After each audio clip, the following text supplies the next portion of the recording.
Full Service Radio is proudly supported and hosted by Simplecast, the easiest way for a podcast creator to publish and distribute audio on the internet. For more information, visit simplecast.com. Full Service Radio. Peace, everyone, and welcome to the Edible Activist Podcast. I'm your host, Melissa L. Jones, broadcasting live from the lobby of the Line, D.C. This podcast is where dynamic people of color in the food and agriculture space share their personal food journeys, passions, and perspectives that stem from the land, all exemplifying the spirit of activism in their own edible way. Let's get started.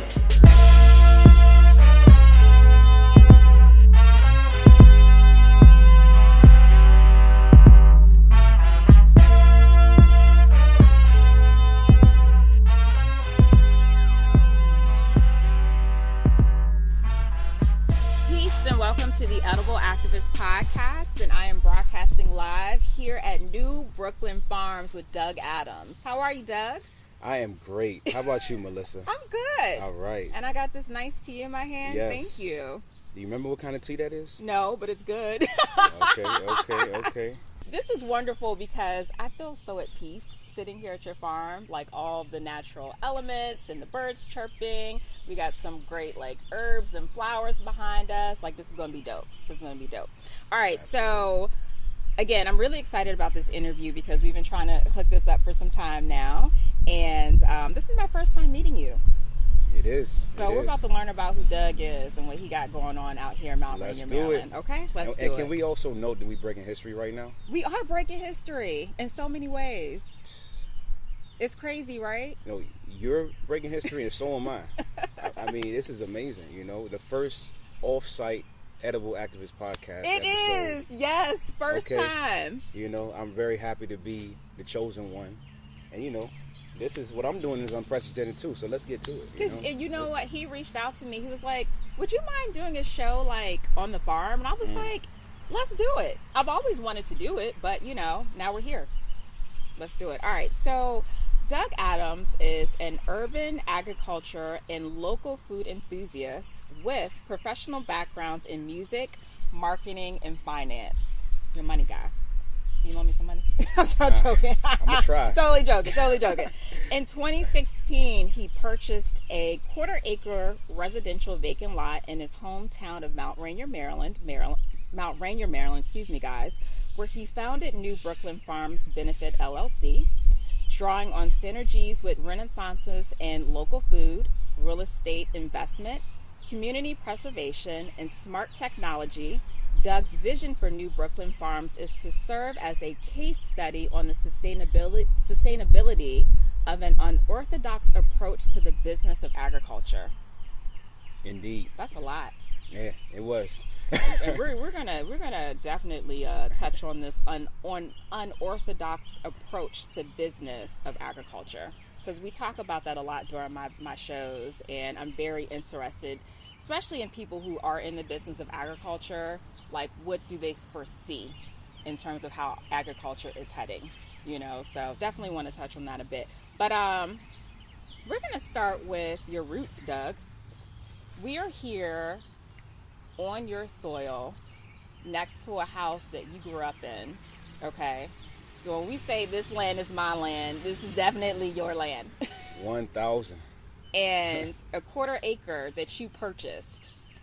This is amazing. But tell us a bit about who you are, your background, your upbringing, and your childhood. Definitely. So, as you know, born and raised right next door here in Mount Rainier, Maryland.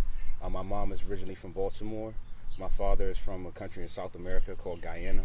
Oh, okay. Yeah, it's Caribbean. Yes. So I have the West Indian roots as well as the African American roots, and my parents have been in this area for a very long time, and when we moved here in 1990, I believe, this area was a lot different. Mount Rainier was not a hot destination place to be, a lot of crime. It was pretty depressed area, but things have come along. So I grew up here, went to high school in PG County, and then after high school I went to Eleanor Roosevelt High School. I don't know if you guys know that school. Graduated from there, went to Temple University in Philly, for 4 years. I majored in communications, basically because I was studying to be a sound engineer.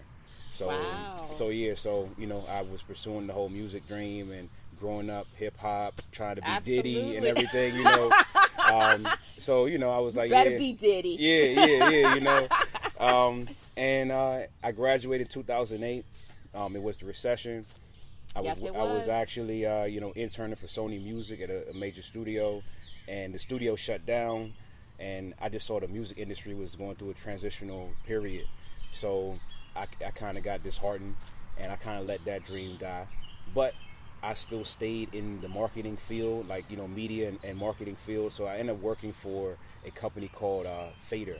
Have you ever heard of Fader magazine? I have heard of Fader. Yep, I absolutely have. They're owned by a marketing agency called Cornerstone Agency. Okay. So I ended up working there for 5 years. That was a pretty big chapter of me getting my feet in the ground in New York, working in finance, you know. So, you know, I was doing the numbers, but I was going to all the parties, meeting all the people and everything. So you were that industry guy. Yeah. Ex-industry guy. Ex-industry guy. Ex-Ciroc boy. All right. Okay, ex-Ciroc boy. All right now. Nah, not for real. So I stayed working in, and that's what I've stayed in, like working in media companies. I worked for a couple more companies after that. One of them was actually the digital branch of Radio One. Oh, okay. So it's called Interactive One. I worked there for a few years, still doing finance, you know, same kind of scene, you know, a lot of events, a lot of, you know, cool people, cool stuff to do. Yeah. And now I'm at an agency. It's a more like corporate advertising agency called Omnicom Media Group. And I'm doing the same stuff there. But, you know, that's just marketing, advertising has always been my steady. You know, that's been my trade of sorts. Awesome. Yeah. So, New Brooklyn Farms. So, you go from marketing, finance, and we're at a farm. And you have a farm. And you are a farmer. And you grow food. I got to tell you, I'm not a farmer, though. I tell people that Okay. all the time. I do not feel comfortable calling myself a farmer. Okay, that's okay. I'm an enthusiast. You enthusiast. Yes, Okay. yes. Because it's really important to pay respect to people who are real farmers, because that life is no joke. You are right. You know what I mean? Right. So I respect because that. it's becoming cool and it's a wave now for me to come in and say, "Oh, I'm an urban farmer." Nah, I ain't put the time in. I have no formal education in it, so I'm learning as I go DIY, which is great. But let's be clear about that. And then, so how did I get started? So alongside my career for the past like 10 years, I have been, I had different like little side hustles. One of them was I used to do juices and smoothies. So I had like a little small company where I like would make like juices and smoothies for like, really, I started doing it in Mount Rainier Day, which is like the town fair that runs on Rhode Island Avenue. So I was just like, hey, it makes sense, go downstairs and have a table and make fresh smoothies and juices for people. Because I've always been on my health stuff, really. And, from there, you know, and it's funny, I think you interviewed Lisa from the Waterhole. Yes, I did. So yes, I did. When around the time, shortly before she ended up taking that space over, I was actually talking to the owner of that building about doing the same thing as to grow that juice business. I ended up not doing it, obviously, but she manifested it, which is amazing. But anyway, so you know, from the juices, I just became too labor intensive, and I was just like, you know, what else can I transition into? I want to do something in the health and wellness space. At one point, I was thinking about maybe even just growing my own produce for the juices and smoothies, in like a closed loop thing. But I ended up letting that go, and you know, I bought this land in 2016. You know, and just kind of blindly. I didn't test the soil. I just, you know, the owner said, hey, are you guys interested? I'm looking to get rid of this. And he was kind enough to self-finance it, because it's really impossible to get financing for land. Right. So, he self-financed it. And you know, I just bought it, and I was like, what can I do to be productive? And I just went on Instagram and just looked up like farming, small-scale farming, and it was a huge thing, you know, the hashtag urban farming, urban agriculture. And I was like, I need to get involved in this.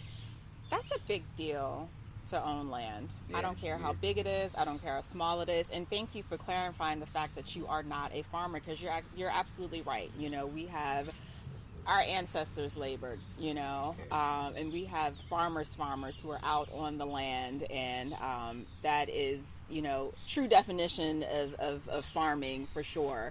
But so thank you for Yeah, clarifying for for that, clarifying that for me. But owning the land is a pretty big deal. You know, we have so many folks who own houses, own condos, and which is completely fine. But like land has been a very big issue, especially in urban areas like the DC area, like Detroit, like Philadelphia. I don't even know if there's anything to buy in New York City, you know, but to be able to have a piece of land where you grew up next to, and like being able to place your feet on your soil where we are right now, like that is deeper than just saying I own the land. Like it means so much. Yes. So much. So what does this space mean to you? What does New Brooklyn Farms mean to you? Because you have a very big vision for this place. Yeah, absolutely. What it means to me first and foremost is it's an extension of, like, you know, my family's legacy. Yes. It's like we extended our estate next door. Yes.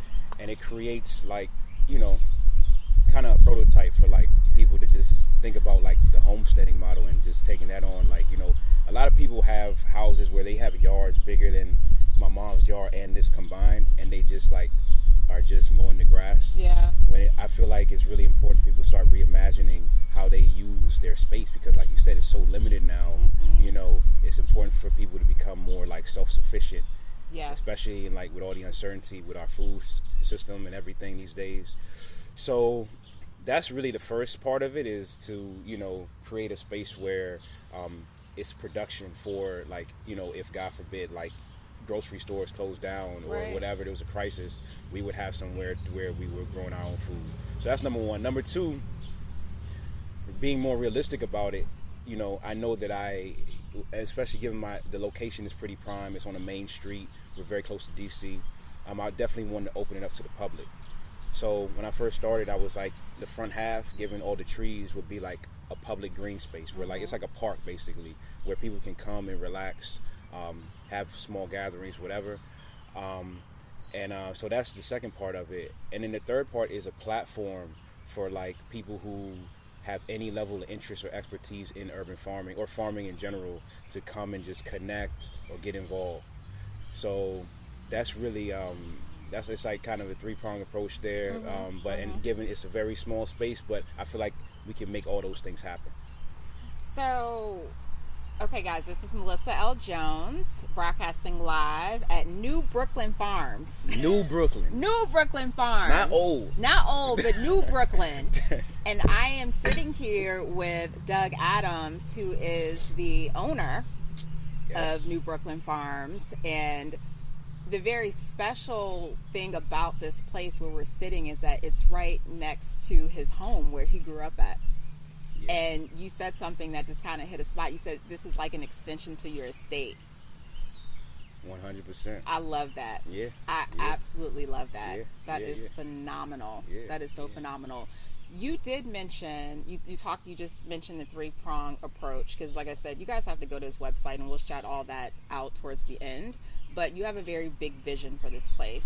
And I noticed that, I believe it was last year, that you had launched a farmer in residence program. Yes. And I was like, yes. Yeah. Talk to me about that a bit. So when I bought the land, I was really like trying to be a one-man band with this whole thing. Like I was trying to grow my own stuff. I was trying to learn a lot. I was doing a ton of volunteering. And I just realized it's just too hard. Yes. Like it's too much work. That's why I said being a farmer is no joke. It's no joke. So I realized that I needed to collaborate. I needed some type of partnerships, strategic partnerships to get in place with people who really knew what they were doing. So at a networking event in 2017, I believe, I met the current farmer in residence here, Stephanie Freeman. Okay. So she's like a food entrepreneur and a farmer. She has a line of pepper sauce. She's opening a farm stand market, like basically like a a store, like a farmer's market, but just like, in like a storefront. She's opening that down the street, and she lives in Mount Rainier as well. So it made a lot of sense. And she and I, like, we built rapport for several months, and she decided to take over growing in the space. Okay, that's awesome. So she grows for herself, and she also helps me out with the things that I grow too. And it's a win-win because she gets access to the free growing space. Yeah. And she sells that stuff. And it works out for me too because I don't have to be out here slaving, calling my mom, hey, can you water the plants every day? Like, and like you said, you can't do it by yourself. There are a lot of things you can't do by yourself and you shouldn't do by yourself. Nope. But definitely being out, growing food can be labor intensive, even for those who have small gardens and, you want to go away for a week, you go on vacation, you're constantly thinking about your plants and how they're doing. Like you said, who's going to water the plants? Yeah. Like it's it's agriculture for a reason, in the word culture, coming together, So I think that's amazing that you allow that opportunity for those to come into your space and grow because it is a collaborative effort. Yeah. And if we want to really grow this thing, and if you really want to build your vision out, like you said, you can't do it by yourself. Can't do it alone, nope. Doug, were there any challenges to acquiring this piece of land? Yeah, the biggest thing was financing. So I went to every bank under the sun, every credit union, and nobody would, approve me for a loan for just land because there's no like seizable asset on it. Right. So like a house. So, I worked on it for like really a year, trying to just reach out to different non-conventional, lenders and stuff like that, and nobody would do it. So I just came back to the owner like, hey, I have a down payment for you, but a bank won't finance it. Can I give you the down payment? And we worked out a deal. Essentially, it's called a land purchase agreement. Okay. Where the seller finances, the house. So, or I'm sorry, not the house, the property. The property. Yeah, and that happens with houses too. It's not extremely common, but it is a concept that exists. So we created an agreement, and that's how I was able to get it. So I pay him every month. Okay. Yeah. Yes, I gave him a down payment, of course, and yeah. Wow. Yeah. So most recently, I just did a first time live podcast event at the Line Hotel, where we spoke on land liberation. With Dom. I ain't listened to it yet. With Dom Hozak. You gotta listen to it. Yeah. Phenomenal brother. Dom is Brilliant. that guy. He and I got some history. We took a high tunnel workshop together like Sounds 2 years right. ago. Yeah. Sounds about right. We rode the MARC train up to Baltimore for like 2 weekends or something like that. Yeah, good dude. Yeah, great, awesome, just all around great guy. And what he's doing with Earthbound Building, and they have this cooperative where they are essentially want Black and brown folks to have a piece of stake in something that is for us. That's like my favorite Instagram page. Like, no, for real. It is. But I brought him back, and we spoke on land liberation. And I said to him, I said, it really made, when I was in Philadelphia, I participated in this march and with hundreds of residents, because there's issues there with land being taken and seized. Like it's crazy. Like, again, the same issues that's happening in DC and really in Detroit. Like, Detroit is crazy. And so when I think about your interest in real estate investments, and I think about land liberation, the two go hand in hand. Yep. Like in so many different ways. Can you really speak to the importance of land ownership? Definitely. And that truly being a way of land liberation. Because we don't own our land. Nah. And I'm not going to say most, but it's very common for farmers to lease land. Yes. And I realized that early on, and I was like, if I really have equity in this, like, there's no reason for me not to pursue agriculture, because that's already coming in the gate with a win. You know what I mean? Right. And then if you liken it to, say, McDonald's business model, their business model, 60% of their locations are owned by the corporation. So it's always like, you see McDonald's, but it's like if you really think about the value, they've had their ups and downs in recent years, but those real estate holdings is something that's really driving that company. Right.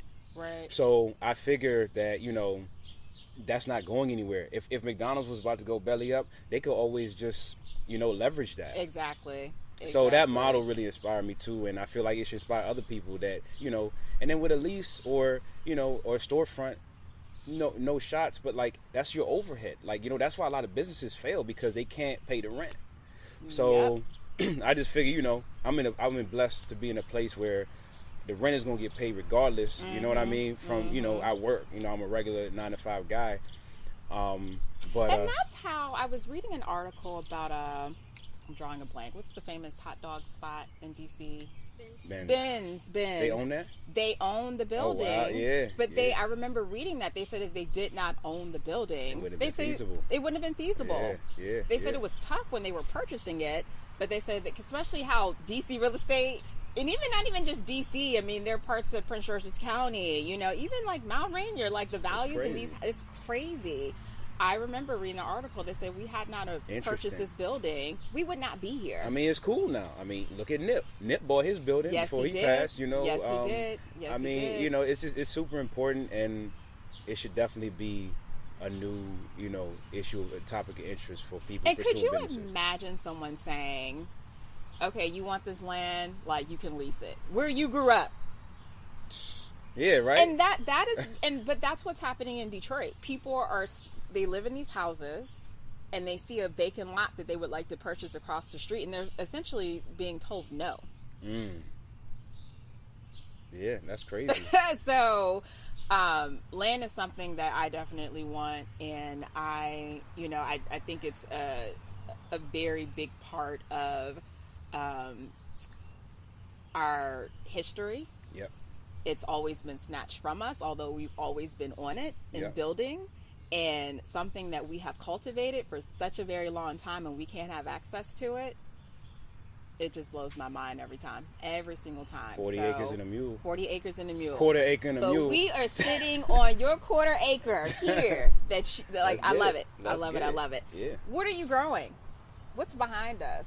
You guys can't see, but we're going to put some photos up so that you guys can take a peek. So, in the metal raised beds, in the metal raised beds behind us, I'm growing lemon thyme. Ooh. So that's for my customer, a meadery, which is up the street in Hyattsville, called Maryland Mead Works. You familiar with mead is? I'm not familiar with mead.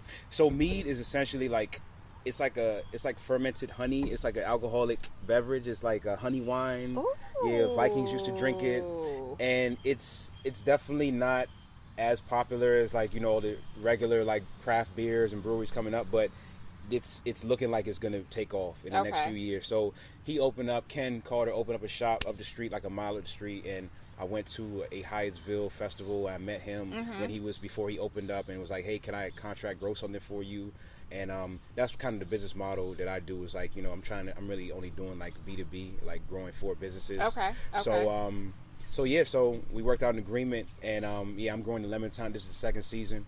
So he makes 2 varieties of mead that use the lemon thyme in it, and he brews with the lemon thyme. I gotta try that. Yeah, it's really good. Ooh, it's actually, really good. You know what? I saw it on your website, because you did there was a yoga event that you did. Oh yeah. And they all had mead afterward. Yeah. I was like, dang, it looks really good. Yeah, that was his first. That was his first brew. He wasn't even open at that point, I believe, or he had just opened, soft opening. So yeah, that was cool. Nice. Able to integrate, the finished product with the event experience. Yeah. So what else you got growing? I see some lovely... So those seedlings over there, they actually were not grown here. Okay. But that's part of Stephanie's business. So Stephanie, she does farmers markets every week. Stephanie, who is one of the farmer in residence. Yeah. Okay. So in addition to actually growing, she's growing, like last season in those beds, she had she had kale.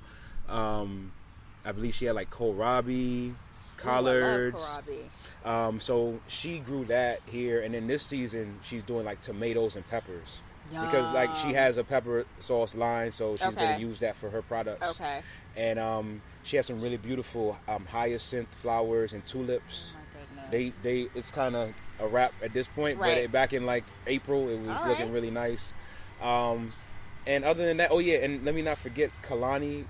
So Kalani is now like, she's basically like herbalist specialist. Okay. She has a small plot right there. She's growing, I believe, marshmallow, chamomile, St. John's wort, like a little small bed of like an array of herbs. Oh, okay. So that's what's growing right now. Yeah. Whoa, this is awesome, guys. Too bad you can't see it, but we're gonna post some photos so that you can guys see his lovely green space. For sure. Now, you mentioned B2B. What is this unorthodox approach to business agriculture? I mean, it's not the business of agriculture. So the business of agriculture that you typically see is farmers would deal with like farmers markets a lot, and like more like hand-to-hand sales, like one-off. Right. I just realized that's not feasible for me. Right. It's not feasible for a lot of people who have an interest in this. So I just decided, like, look, I'm gonna grow one thing or propose growing one thing for a business. Yeah. We have a set amount of what you're gonna get, how many pounds of X every month or every 2 months or whatever. Right. And I just feel like that's more of a streamlined approach to running an agriculture business. Right, right. I mean, and a lot of growers or farmers would tell you, I mean, I've talked to a ton of farmers and growers who are like, you know what, the farmers market model is not working for us. Oh, man. And especially, I mean, from various reasons, but especially if you don't have the production to scale to meet those demands. And then sometimes it's just not feasible, you know, financially. Like, you never know what you're going to make from a market. You might get a rainy day. You might get a rainy day. Folks don't show up. And like you said, because growing, farming, gardening, whatever you do can be labor intensive, and they're probably they're you know, traveling down, some farmers, actually a lot of them, an hour or 2 hours away from where they are to be at a farmer's market, and you have no idea how it's going to go. I got a taste of that. Like I said, when I was selling the smoothies, I did that for 7 years. Wow. And just waking up early, setting up a table, setting up a tent, you know, that grind is a lot. Yep. I will be drained at the end of the day, and it's like, you know, you're not making bands. Like, you're not making bands. Nah, you know, like, you ain't making no bands at all. you know, respect to it. It's definitely, we definitely need that. Absolutely. Like, there's some really great markets. Stephanie is at Silver Spring, which is amazing. Tacoma Park. I don't know if you've ever been to that one. Yes, I have. Yeah. So Dr. Nazarick? Yes. Nazarick? Yeah. You get his name right. I've gotten his rice. Purple Mountain. Purple Mountain. That's my man. I just connected with him not too long ago. Awesome man. Yeah. Awesome man. For sure. But you're absolutely right. But and the thing is that what we don't talk. A lot of the growers that I'm connected to do talk a lot about this, but I definitely want to start having way more conversations about this. Is that, you know, even there are a lot of things that aren't rewarding. I'm not going to say a lot, but there are some things that may not be rewarding about growing and farming, just because it takes a lot. But we need the local food production. Mm-hmm. It is the most healthiest food that anybody in these communities can be eating. Fresh tomatoes like a mile away. We should be eating hyper locally.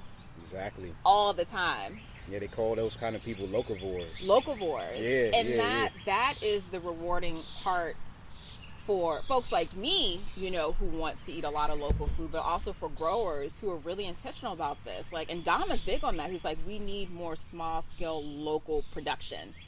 And for other different reasons, but, you know, especially because big agriculture is killing our climate anyway. Yep.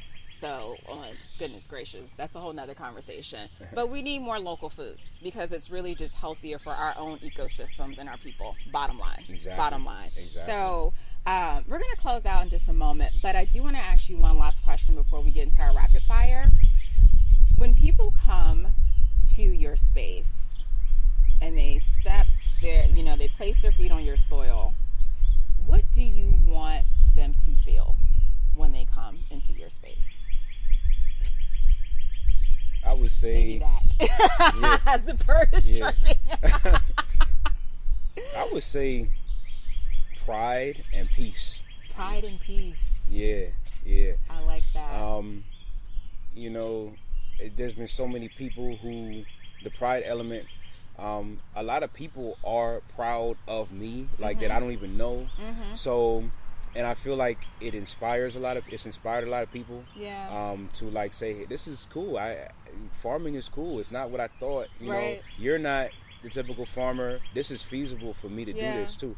So I feel like that's one piece of it. Then the piece is obvious. Like, you know, you come here, it's relaxing. I got a lot of trees. And you know, it's just peaceful out here. It's so peaceful. I wish I had a bottle of mead. CBD. CBD. yeah. And you know, and definitely fun too, because, you know, a big part of this is the element of, you know, agritourism or, you know, the event thing. So I'm calling it now, rebranded like as a green event space. I noticed So that. yeah, so, you know, like that's pretty much a big push that I'm giving this season, is like to scale up the events, and, you know, everything has some kind of tie back to the farm. Right, yeah. You know, next Sunday I'll have a CBD kind of workshop where collaborate with, I think, Trina, who is on the show also. Trina Cobbler. So yes. Trina's gonna be blending a tea, a Wonderful. herbal tea. Her and then, teas are so good. Yeah, oh my yeah. gosh, her teas are amazing. And then Ruben, who owns the hemp source up the street in Mount Rainier, he's gonna come and like make hemp oil like live from like the buzz of hemp that he grows in he's a farmer too. He farms in North Carolina. Sweet. So, you know, those kind of events. Because you've done yoga here. Yeah. What else have you done here? You had like some dinners or something here? I did a farm to table barbecue in December. I also did a couple weeks ago we had a little meditation. Didn't I miss a chocolate making Oh workshop? yeah, the my cacao. Gosh, Yeah, I was livid. Oh yeah. Ooh, Yeah, I was so livid. Christina, and actually a legit chocolate factory called Harper McCall. They collaborated and came, and it was really amazing. Roasted the cacao beans and like blended it. Oh my gosh! We put our own. We added CBD in some of the batches. It was really cool. Yeah. So where can we find you? You can best thing is Instagram, obviously. At New Brooklyn Farms, all one word. Okay. www.newbrooklynfarms.com is the website. Awesome. And I'm out here. And when you guys go on his website, check out this really cool 3D rendering. Oh yeah. Which really showcases the vision of where you want New Brooklyn Farms to go. It just blew my mind. Yeah. Because you have a wild vision for this. Yeah. And I hope and pray that every single... It will. We're going to speak it into existence, that everything that you envision for New Brooklyn Farms is definitely going to... Look out for a big update too by June 18th. My birthday. That's your birthday? Yes, it is. Oh, if it happens on your birthday, that'd be amazing. So, been going through a zoning battle with the county, with PG County, where they wouldn't let me set up a greenhouse here because urban farming was not technically allowed in the part of county we are in. So we worked really hard on it. Myself, the PG County Food Equity Council, some of my mentors, and we had a hearing a couple weeks ago that went really well. And you know, Lord willing, you know, it's going to be announced that, you know, we can really move forward putting up a greenhouse and running an urban farm business here in the Gateway Arts District of PG County. So that's pretty big. All right, we're throwing our energy towards that. Oh man. Yes, we are. Yeah, for sure. Awesome. So yeah. Okay. Thank you so much for joining me. This is Thank our you. first time, guys. Thank Our you. first time. We are breaking ground. I can't believe you agreed to this. I still can't. Because you know what? I don't like to jeopardize the quality of my shows. Yeah. But no, this is great. Being outdoors for me, being at farms and gardens and green space is what I like to do. So I actually just appreciate that you suggested and asked, and I was honored. So guys, like, just bear with us. What a birthday gift! Because Doug's birthday Earth Day is on Monday. What a way to celebrate, to kick it off. Yay! That's that Nip year. That's that Nip year. Yes. Rest in peace, Nip. Rest in peace. He's here. Yeah, He's here for with sure, us. for sure. Spirit lives on. Marathon continue. Doug, are you ready for this rapid fire? Let's do it. All right. What is your favorite leafy green? I'm gonna go with kale. Okay, kale. Kale, the most nutrient dense. Kale, I believe. Yeah. Kale, yeah. Sweet, spicy, sour, or salty? Spicy. Spicy. Yeah. Cayenne pepper every morning. All right, not every morning for me, but I got you. I can beat you halfway. Favorite fruit? It's a tie. Papaya and mango. Ooh. Tropical stuff. Caribbean. Yeah. That West Indian. Yes, ma'am. Guyanese. Yes, ma'am. What is cooking in your pot these days, literally? I I do chili a lot. Okay. Sometimes I cheat and do the Beyond Burgers more than I should. I love a Beyond Burger now. Really good. It is. Yeah. Everything in moderation. Yeah, you for can't sure. eat a Beyond Burger every day, y'all. Okay. I was though. I ain't judging. You shouldn't eat it every day, but yeah. they're damn good. I Yeah. tell you that much. One way someone can channel their inner edible activism. Grow your own food. Try to start small, and if you don't have the space or the platform for it, go volunteer somewhere. So many volunteer opportunities out here. Spot on. Thank you so much. Thank you, Melissa. This has been a pleasure. Yes. And this environment is everything. You know you like the Free from 106 in Park. Stuff, for real. Really, you a star. Like I'm honored, for real. The people that you had on here, come on. All right, peace, y'all. Thank you, everyone, for tuning in. We are here live on Full Service Radio every Wednesday at 11 a.m., where you can catch today's episode on fullserviceradio.org, as well as iTunes and Spotify. Be sure to follow me at Food Talks in Color on Instagram, Facebook, and Twitter. Are you an edible activist? Sure you are. Come join me on the show. I would love to feature you. Just shoot me a DM on the gram. Peace and blessings all. And remember, there is no culture without agriculture.